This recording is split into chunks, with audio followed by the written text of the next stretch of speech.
Mapalad ang bumabasa ng salita ng pula. Mapalad ang nakikinig at tumutupad. Mapalad ang nahahapis at sila ay aaliwin. Mapalad ang nagugutom at sila ay bubusugin. Ang magtiis hanggang sa wakas, sila lamang ang maliligtas. Ang magtiis. So maraming salamat po. Ngayon po sa hapon ito, ayan mga kapatid, kayo ba gising pa? Aba, praise the Lord, puno po tayo dito sa kabila. Sa kabila, wala na. Pero marami pa tayo, compare po na nakaraan. So dito na po ako magsasalita. Total, andito naman na kayong lahat. Ayan, no? So maraming salamat po sa pagdalo sa hapon ito.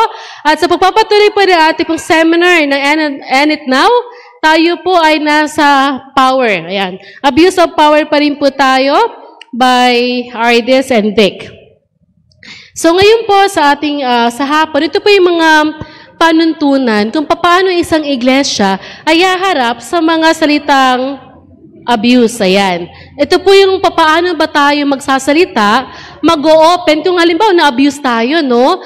Halimbawa na-abuse kayo sa isang iglesia, sa tahanan, paano ba pinapakitunguhan ito ng ating mga elders, ng ating pastor? Kasi parang for the longest time na rin, pag sinabing Adventist, hindi ka pwede magsalita tungkol sa isang tao.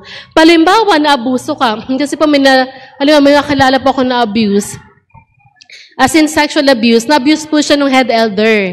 So ito pong kabataang ito ay head elder na abuse sa kanya. So nagsabi sa magulang niya, ang sabi ng magulang niya, nakakahiya. Wag na nating harapin yan. Wag ka na magsumbong sa barangay. Itago na lang natin na hindi siya nangyari. So, ang ginagawa ng mga sa loob ng church, hanggang pilit nating tinatago ang mga bagay na nangyari. Which is, sa panahon pa rin ng against violence of women and children, ito po ay illegal. Sa isang iglesia, dapat pala na-approach at nabibigyan ng solusyon ang sino mang nakaranas ng pang-aabuso, verbal man ito, sexual, physical, mental, ay kailangang maharap. Bakit po? No? Kasi sinisave po natin both, hindi lamang po yung nang-abuso, kasi para mas protection pa ng ating government at sa church, no? Pag nang-abuso siya, yung pastor ng rape, kasalanan pa nung na-rape.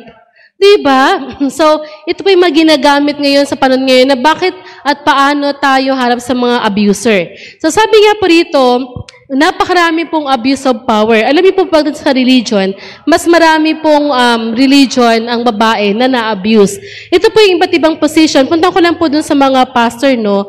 So, ang mga pastor kasi, sila yung leader.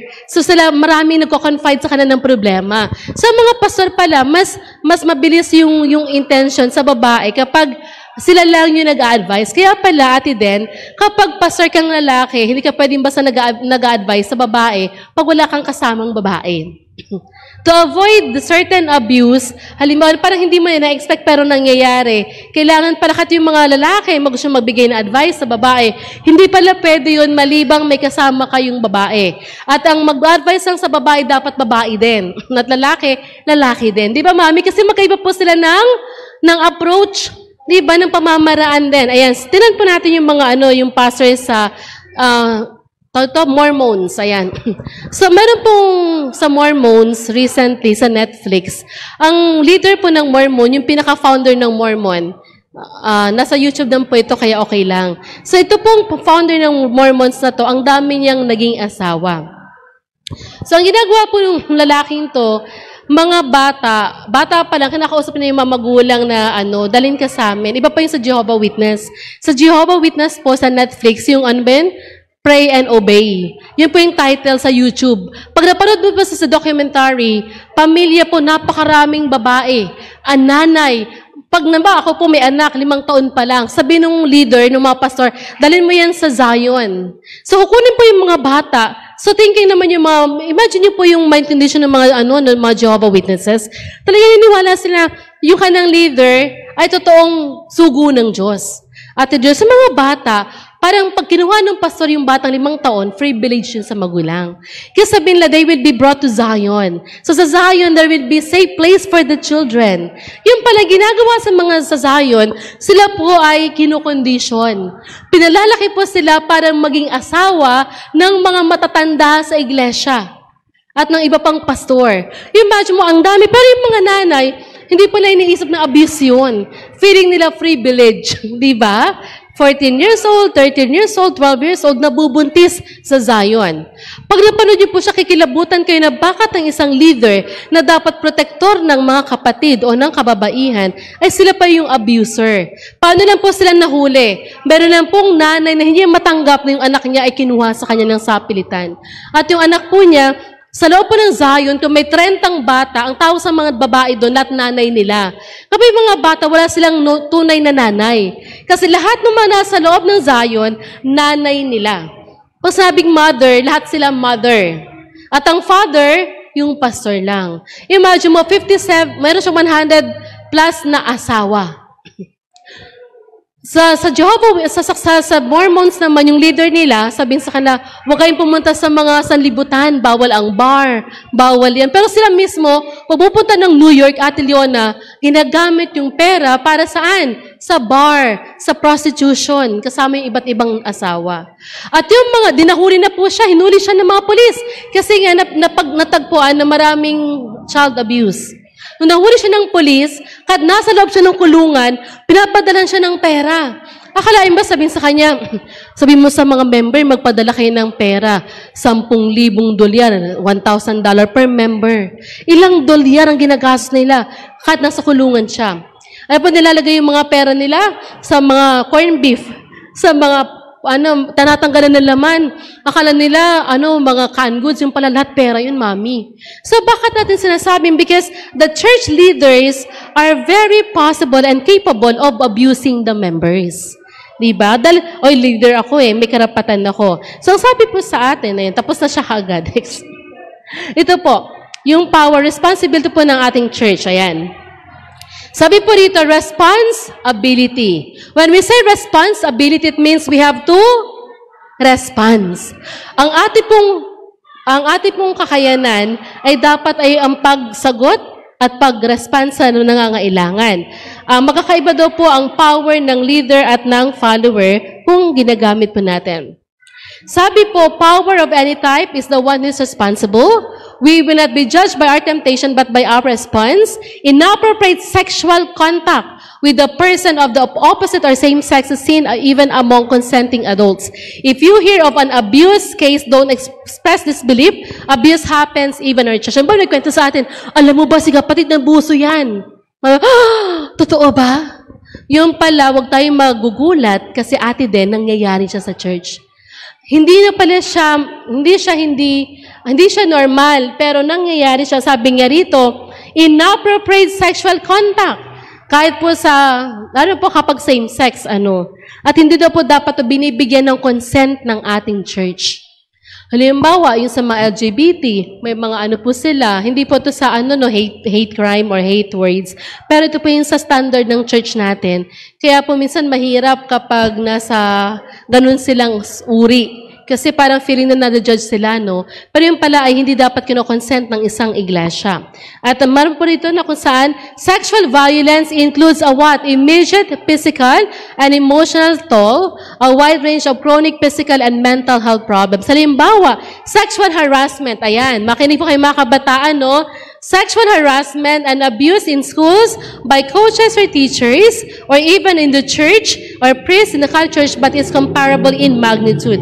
Minsan pala kapag yung nang-aabuso ay sa loob mismo ng iglesia, mas mahirap tanggapin, Ate Nicole. Kasi parang mas hindi mo maunawaan bakit nila ginagawa yun. May mga kabataan po na nahaharas, nahawakan, hinihipuan, pero parang normal lang. At hindi, ang malungkot pa, sila na yung naabuso, sila na yung biktima, sila pa yung takot magsalita. Diba? Kasi bakit Baras may magulang naman, dahil nagsabing magulang sa'yo, Ate Maricel, hinipuan ako ni ganito. Huwag ka rin magalit na ikaw kasi landi-landi mo, tamisuot mo, nahipuan ka, buti nga sa'yo. It's not the proper way approach. Sabi po sa usaping ito, kailangan makausap ang abuso at inabusado. Ang mga abuso pala. Kasi they have to what? To be treated, at hindi siya normal at kailangan siyang kausapin. Walang church ang immune sa sexual abuse. Ano mang abuse yan? Power abuse man yan, power tripping man yan, dahil may nasa posisyon ka, kakayanan mo, hindi po. When sexual misconduct occur, the church needs to adopt specific procedures. Nakalungkot po kasi sa church natin, may nangyaring na abuso. May mga kabatang na abuse, hindi man sinasadya o sinadya. Pero kasi, Kuya John Lloyd, yung effect sa mga kabatang na abuso. Yung trauma, ang masakit pala nito yung trauma, yung hindi mo makalimutan na nangyayari to sa'yo. Imagine nyo po yung kakilala ko na 20 plus na siya ngayon, nabuso siya at the age of 9, na-rape siya ng uncle niya, nabuntis siya. Alam mo pa, paano mo patatawarin yung ganung uri ng nangyayari, no? Pero sa ating church, mas mahirap siya, Ate Chin, kasi nga, natatakot tayong i-judge. Ikaw na nga yung nahipuan, ikaw na yung na-sexual abuse, ikaw pa yung takot, kasi pag ikaw pa yung parang masira yung reputasyon mo, di ba normal yan sa atin? Pero sabi po rito, no, every individual involved with children should what? Complete a volunteer application form and undergo appropriate background checks. So halimbawa, yung mga teachers natin sa kinder, sa prep, sa junior, dito po sa iglesia, dapat po pala kayo, Ate Chin, meron kayong alam yung safety child abuse manual. So dito po pumapasok, paano natin i-guide yung ating mga kapatid sa church, yung mga bata, para hindi po sila ma-abuse. Halimbawa, may isang batang makulit, mahilig manghawak ng katawan. Isipin mo, normal kasi bata pa. Hindi pala ganun, Ate Chin, kailangan i-correct yung bata in the behavior na kanyang ginagawa kaysa makalakihan po niya. And then, if you become aware of abuse by any church leader, a quick response is vital. Ano pong gagawin ng ating kapatid? Halimbawa, nagsabi po sa akin na, Ma, na-abuse ako, o Auntie, na-abuse po ako. Huwag niyong sihin yung mga babae, hindi po nila ginusto yan. Sa panahon natin ngayon, kahit anong suot mo, kung ang lalaki ay magaling mang-abuso, maabuso ka talaga. At ang pang-abuso po, hindi lamang nangyari sa hindi mo kamag-anak. Kahit po sa kamag-anak, minsan nga sa asawa. Kaya po sa mag-asawa, kahit para po kayong Adventist, halimbawa, umayo yung babae, parang, Han, pwede ba? Gawa ng baby. Sa mo, Han, pagod ako. Wala akong panahon. Nawa naman yan, pinilit ka ng asawa mo, that is already considered sexual abuse at rape. Ito po ay pwedeng kasuhan ng asawa niyong lalaki ng pang-aabuso. Imagine mo, kahit pala mag-asawa kayo, pag ayaw ng babae, hindi pwedeng pilitin ng lalaki. Lalo pa po hindi mo kakilala o ano mo lang sa church. Kaya po sa isang church, dapat po tayo ay mapagmatsyag. Dahil marami po tayong mga kalalakihan sa church, dapat mapagmatsyag din kayo mga babae kasi may naabuso na pala kayo, no? Ako one time sa school, feeling ko na-abuse ako ng aking kasamang professor. Kasi bakit po ako nagdanan, ewan ko ba so nagandaan siya sa akin that text. Nagandaan lang siya that day. So, nasulubong ko siya sa stairs. Sabi, hi, Ma'am Sharon. Hi, sir. Hanawakan niyo yung kamay ko, hinila niyo ako bigay, hinalikan niyo ako sa pisngi. Ko, sir, syempre, professional ka. Alam mo namang pambabastos at alam mong naabuso ka. Sabi ko, sir, that's your last. I'm warning you. You will never do that again. Dito rin po sa church, ilang beses yun. Wala na rin po dito yung lalaki, pero maaga kasi ako dati pag sabas ko sa pretendant ka, maaga po tayo, no? Tapos naglalakad po ako sa gilid, binati niya ako, Sister Happy Sabbath, sabay halik. Twice yung ginawa yun. So, yung pangalawa, alam ko na may mali siya. So, dahil ayoko siyang ipahiya, ayoko siyang masiraan, basta ako naman masiraan, alam mo pag dito sa church, pag sabi mo na biktima ka, ikaw pa may kasalanan. Di ba, Ate Lay? Di ba, parang kasalanan mo. Di ba, hindi ka nag-ingat. Layo ka, parang teka lang. So, mali pala yun. Sabi rito, kailangan ng quick response. So, ginawa ko, sabi ko dun sa brother na nagkikiss sa akin, di ba? 22 years nga akong single, hindi ako nagpapahalik kasi nanakawan ako ng halik kay John Lloyd. Di ba, nakasamaan ng loob? Hindi ko naman gusto. Sana kung gusto ko, hindi. Tapos, sabi kay brother, huwag mo nang gagawin yan. Kasi po, una-una, very inappropriate. Pangalawa, wala po tayong friendly kiss sa church. Nabatiin niyo yung mga kapatid ng, banal na halik. Diba? May banal na halik pala ito. Para sabihin, ano ka ba, sister, banal na halik lang ito. Kayo po mga kabataan, ramdam niyo naman niya kapag kayo po ay inaabuso sa hawak pa lang. Ang mga kababaihan, wag na wag po kayo magpapahawak sa mga zone. Kagaya ng mga mukha, yung kinukurot-kurot po kayo, bawal yun. Kasi may lalaki mga touchy pong lalaki, huwag yung gagawin yan kasi meron kaming private part na iniingatan. Feeling namin minsan, na-abuse kami. Diba? Yung mga bahagi po ninyong katawan mula po sa taas hanggang pababa, bawal po yung hawakan ng sino man na pag nasa edad na kayo at bata pa kayo, ay huwag niyo pong hahayaang hawakan kayo ng ibang tao. Pag nangyari naman yun at tinitigan kayo ng matagal, alam niyo ba, ang 15-second stares, yung 15 minuto ay segundong pagtitig sa babae, ito po ay abuse na.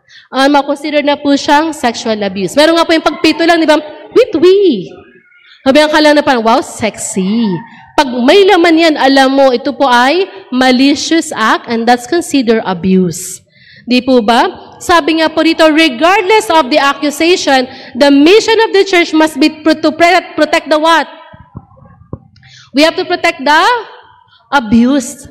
Ano daw po mangyari, ang kalagayan ng iglesia, ang ating protektahan ay mga naabuso. Huwag po nating itago ang nang-aabuso. Ano sabi niyo po ng isa pong pastor na siya po ay nanghipo. Tapos, yung asawa niya, iniwan niya ng babae siya, nilipat lang siya ng misyon sa Bicol. Parang sabi ng asawa niya, sister, hindi ko kasi maatim. Hindi ko maatim kumain ng tight. Sa ganun bang tight, sister, ginagamit mo? Di ba yung sweldo ng pastor tight? Yung asawa ko, bumibili ng alak. Asawa ko, paso, may inom. Naninigarilyo, may babae pa. Tapos, maatim mo bang kainin yung pera ng tight? Kaya ang ginawa po siya, nakipaghiwalay siya sa kanyang asawa. At yung asawang pastor na to ay nilipat lamang sa Bicol. Hindi po inalis sa posisyon. Nasa Bicol pa lang siya. So, ibig sabihin, kailangan parang protect ang mga naabuso laban sa mga abuser. Then, sabi nga po we have to listen to the victim and to cooperate with the authorities. Ano pong gagawin natin? Kailangan tayong membro ng iglesia. Tayo po magsabi na, tara, isumbong natin kay Tulfo. Ay, hindi pala. Sumbong ba agad kay Tulfo? Di ba? Kasi sabi nga nila, yung mababaeng nawawala, hindi masolusyonan ng pulis. Kay Tulfo, nagagawa ng paraan. Kaya mga kapatid, huwag na tayong pumunta sa barangay. Matagal pa sa barangay, pag-uusapin lang yan, di ba? Sabi ng mga pastor, usapin natin yung barangay captain, tapos mag-usap na lang kayo ng Tapos sige, isettle na lang natin kasi yung kahiyan ng iglesia. Hindi pala ganun ang advice sa atin ng General Conference. We have to tell the two authorities kung naabuso kayo. Then if you are a church leader and someone comes to you for counseling, unless what they tell you is illegal, you must keep the confidence. Ayan. Huwag na nating ipagkalat. Kapag may nagkwento po sa inyo na naabuso sila, huwag niyo po ikwento sa iba. Alam mo ba, sister, nalaman ko si ganito, naabuso pala yan. Grabe, di ba? Wala na kayong ginawa, chinismiss niyo pa siya. Marites kaya. So, meron pa po rito, nami-misinterpret daw natin yung gawain ng mga pastor kasi nga pastor daw sila. So, responding in wrong ways makes church leader misconduct in the congregation whereas know the guidelines. So, may guidelines po ang church and we have to face the consequences ng mga leaders natin na nang-aabuso. So, kapag po ang mga leaders ng church ay inabuso kayo, kahit sino po sila ay may karapatan kayong magsabi at ang church po ay hindi namin kayo i-judge, kundi kami po ay tutulong upang maayos ang ganitong uring problema. So sabi po, ano daw pong gagawin natin kapag ang isang tao ay may kapangyarihan? Dapat po maghanap kayo ng partner na pareho kayong accountability. Tapos, kailangan, leave the office door open and the window uncovered. Uy, kapag pala may counseling, ayan, yung mga magka-counseling, bawal po palang pumasok sa kwarto ng babae. Yan ba, may counseling room. Kaya di po ba, Kuya John Lloyd, gusto natin magkaroon ng counseling room? Dapat po pala yun ay bukas. Dapat yun siya yung, tawag dito, glass. Kaya pala dun sa church, sa school namin, sabi, bakit ang counseling room bukas? Yung glass talaga yung window, pati yung door. Kitang-kita mo, sabi niya, ano ka ba ma'am, protocol yan? Hindi pwede kayong mag-counsel na nakasara. Kasi mamaya, Alam mo na, di ba? Kayong dalawa lang, ano mararamdaman mo, sumiyak yung, ano po ba? Ganun ba?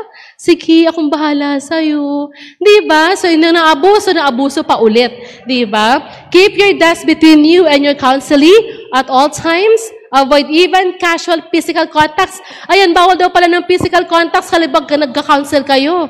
Bawal ang, kaya mo yan. Ate Leia, bawal din pala yun na bawal. Kaya mo yan, kapatid. Bawal din pala silang itap kapag nagka-counsel tayo.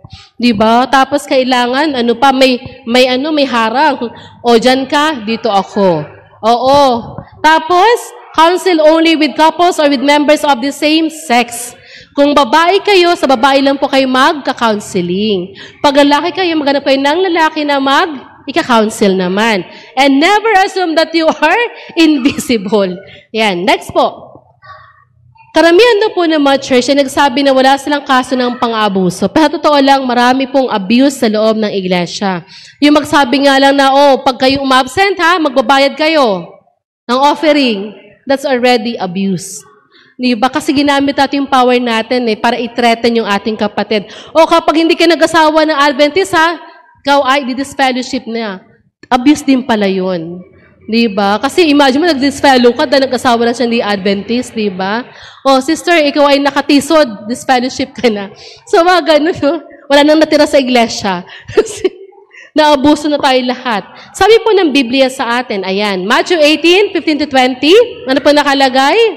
Yan, basahin na lang po, teaches that a sinner is to be confronted, reprove, refuse to repent, excluded from the church. Ayan, kapag ang palang Kuya John Lloyd ang abuser, mga kapatid kay Jerome, ay ayaw makinig at hindi nakinig sa inaabuso, ito po pala ay dapat siya ay tanggalin sa church. We have to exclude the church member na ayaw mag-repent at ayaw magpaturo. Illustrate the seriousness of sin within the church, the sensitivity of the Holy Spirit to sin, and the quick judgment of God. Naman yung mga abuser, may Holy Spirit naman talaga tayo. Pero sasabi na parang okay lang, habang tumatagal nagiging okay lang, yung pagtawag natin ng masamang sata sa kapwa natin, sa mga kapatid, sa anak natin, ay form ng pang-abuso. So, power tripping din minsan yan, di ba? Pag wag kang sasagot, nanay mo ako Natatandaan mo ba? Ako nanay mo. Baka nakakalimutan mo. Ganun. Ipapaalala ko muli sa'yo. Anak lang kita. Diba? Nakalungkot, no? 1 Corinthians 5:1-5 teaches that the church response to persistent, unrepentant sin is to grieve, deliberate, charge the sin, and exclude the unrepentant member.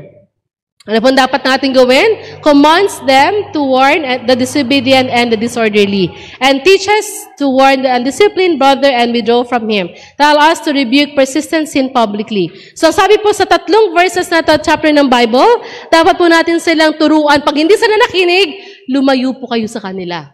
Ayan. At kakausapin sa ng church, ng leaders, at sila po ay aalisin sa church. Titus 1:13 says to severely reprove those who teach untruth. Kapag naman po yung magtuturo sa church ng maling aral, di ba, dapat daw po rin silang, i-reprove ng iglesia. Di ba? Kausapin pa lang, Sister Sharon, mali ang definition mo sa salvation. Kailangan kausapin po ako. Tapos pag iba na pa rin turo ko, dapat silang alis na sa church. Dahil, bakit nga sabi ang harsh naman? Ba't natin sila kailangang alisin sa church? Kasi daw po, ang sabi rito, we have to let them repent and follow and obey. If not, they have to be excluded. Commands us to withdraw from a person who caused division but only for adequate warning. Revelation 2-3 calls the church repentance and warns of impending discipline if they refuse. Ayan pong sabi ni Ellen G. White, no? Marami pong professed ministers of Christ ay kagaya po ng anak ni Eli, na kung saan sila po ay nasa loob ng templo, pero sila po ay patuloy na hindi sumusunod sa kautusan ng Diyos. Marami sa atin pala yan. Kahit nasa church tayo, ay cellphone kayo. Nasa church tayo, chats kayo ng chat sa yung mga ka-chatmate. Nasa church tayo, ibang isipan natin, nagkikwentuhan tayo ng hindi para sa Bible. Ayan. So ito po pala ay kagaya din ng anak ni Eli na nasa church man tayo, pero yung puso natin ay malayo sa Diyos. And they be judged according to past in review, and they be judged according to the deeds done in the body. Adultery is one of the terrible sins of this age. Ayan. Ano pa yung pinaka-grieve na kasalanan, pangangalunya. Yung adultery. Alam mo yung aking co-teacher na lalaki, sabi niya, Ma'am Sharon, kasi nag-aaway kami dun sa gender at sex. Ituturo kami ng gender society sa purposive. Sabi niya, Ma'am, ano bang dapat gamitin? Gender ba o sex? Sa mga estudyante natin, ano pong ginagamit niyo sa research? Ate Chin-Chin, anong ginagamit niyo sa research? Gender ba o sex? Sex. Sa inyo, anong ginagamit niyo, Ate Kyles? Gender ba o sex? Sa mga research, di ba, yung respondents mo, male, female, or gender, sex? Kasi sa sa bagong batas ng CHED at DepEd, hindi na po ginagamit ang sex, dapat po gender. Basta pasamang bang gender, iba-iba to. Merong binary, may homo, may bi, lahat na. May LGBTQ, RST. Oo, last. Totoo yan. Alam mo ba, sasabi nung co-teacher ko, Ma'am Sharon, you're not allowed to use gender. I said, of course. Because God created only man and woman. So only sex. Tapos sabi niya, dapat gender, ma'am, kasi dapat gender sensitivity. Tapos sabi ko, sige, sabi niya, alam mo ba, Ma'am Sharon, naniniwala ako na ang mga lalaki ay pwedeng magkaroon ng maraming babae. Oh, sir, that's illegal. Sabi, ano ka ba? Di ba pag lalaki, normal na maraming babae? Pero pag babae ka, hindi normal magkaroon ka ng ibang lalaki. Pag babae ka raw, nagkaroon ka ng maraming lalaki, ikaw ay malandi. Pero pag lalaki, maraming babae, ito daw ay power. Di ba? Sabi ko, alam mo sir, buti na lang hindi ka nagka-girlfriend. Hindi ka nagka-asawa. Kasi baka pa nag-asawa ka, marami kang maging asawa. Eh, bakit yung ibang mga relihiyon, di ba? Sabi ko, iba yung sa kanila, sir. So sabi nga rito, no, adultery is one of the terrible sin. Kaya po may asawa kayo, kayo po hindi pwedeng magkaroon ng ibang asawa. Isa lang. If a minister of the gospel does not control his baser passion, yan kapag ito po yung mga minister, tapos mahilig sa girls. Di ba? Meron nga mga pastor na, ba't kayo naka-swimsuit, nasa swimming pool kayo Dapat mga Adventist kayo, nakatago kayo. Minsan, di ko rin ma-identify, no? Mag-swimming ka, swimming pool, bawal ka magsuot ng maikli kasi nasa kasama mga pastor. So, kapag pastor ang kasama mo, bawal po magsuot ng short. Dapat kayo, naka-guard, ano tawag ito? Rash guard, yan. Diving suit, yan. Scuba. Kasi ayaw nila. Hindi daw pwede to, ganyan. Sabi nga po rito, our sisters who profess godliness should not form for an instant flatter themselves the sin or crime loses its sinfulness in the least because their minister dares to engage in it. Hindi naman porket gusto ng pastor at gusto niyo na rin. Na pag may asawang pastor, kayo pong di po bang sabi nga nila pag pastor daw sila, malapit sa tukso. Kaya pala nung college ako, lahat ng mga kaibigan kong mga nag-nurse, mga teacher, gustong-gusto ng pastor na boyfriend. Sabi ko, ano meron sa pastor, di ba, Sister Ye? Di ba, sa AUP, ang mababae, nag-aagawan sa pastor? Pag nagmi-minister na lahat, gano'n ka, hindi ka gwapuhan. Pag pastor sila, para ang gwapo-gwapo nila, di ba, Tidenay? Dahil anong pakaramdam mo dahil ang husband mo, pastor? Pinakagwapo ba siya sa mata mo? Pinakagwapo? Siyempre, di ba? Ang mga pastor, kasi di kagwapuhan, pag tumayo pa lang yan, mga kapatid, ang parang, sana, akin ka na lang. Tapos biglang kukuha ng gitara si pastor. Magigitara, di ba? Sa pinto ng... Wow, ang galing ni pastor. Sabi mo, kami ngayon yung asawa niya. May... Yung pala. Kaya pala gusto ng pastor kasi pag tayo pa lang daw ng pastor, may power na. Di ba? Kalain mo yan. Kaya pala hindi pwedeng pastor sa akin. Yan. Failure. Power. May power ang mga pastor. Si Ate Denden nag-iisip na, ano bang power ko bilang asawa ng pastor? Yan.